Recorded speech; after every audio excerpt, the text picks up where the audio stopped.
so many things you can do with a vacuum pump. So we found a balloon and we put a balloon in there. Now remember, in the can crusher, we crushed the can with atmospheric pressure.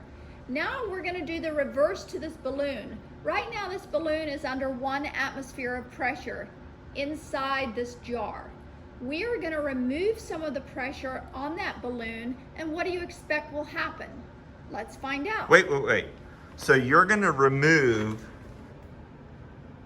the pressure between the balloon and the glass? Yes. Okay, so you're going to try and create near vacuum inside the balloon. Yes.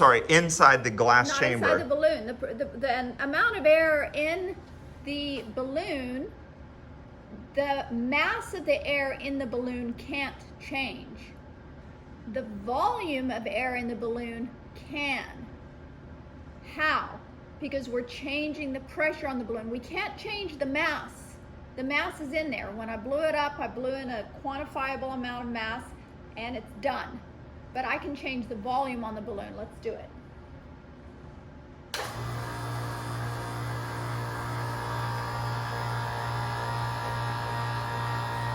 It's just growing.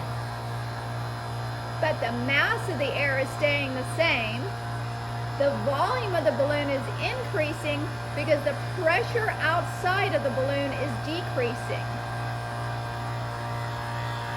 So basically a bunch of lots next door to the balloon went vacant and the balloon expanded its house. Yep. And my vacuum pump has hit its limit.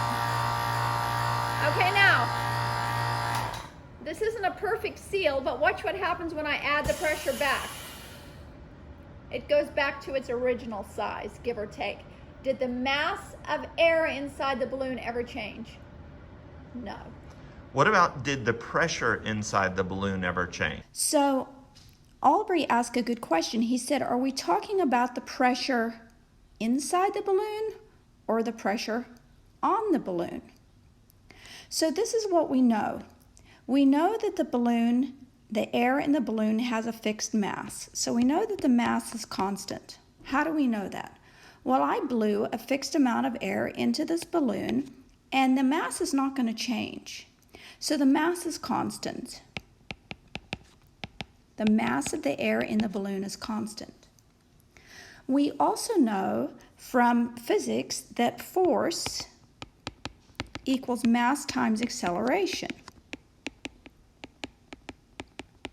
And we know from the kinetic theory that the particles inside the balloon are moving.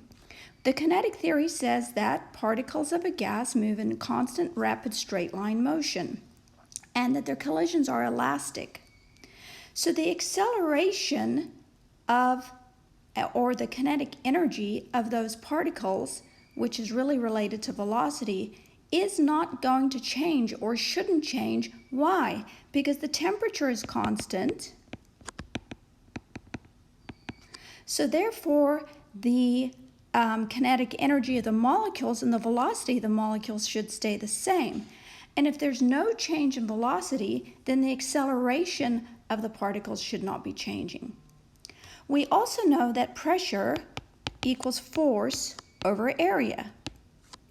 So we're going to make the assumption based on the logic I just stated that the force is staying the same. The force inside the balloon stays the same.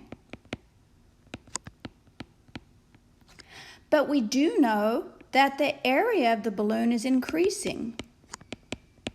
Now, what happens to our fraction if we increase the denominator? For example, if I had 1 over 1, and now let's say I increase the denominator, that balloon increased 2 or 3 times.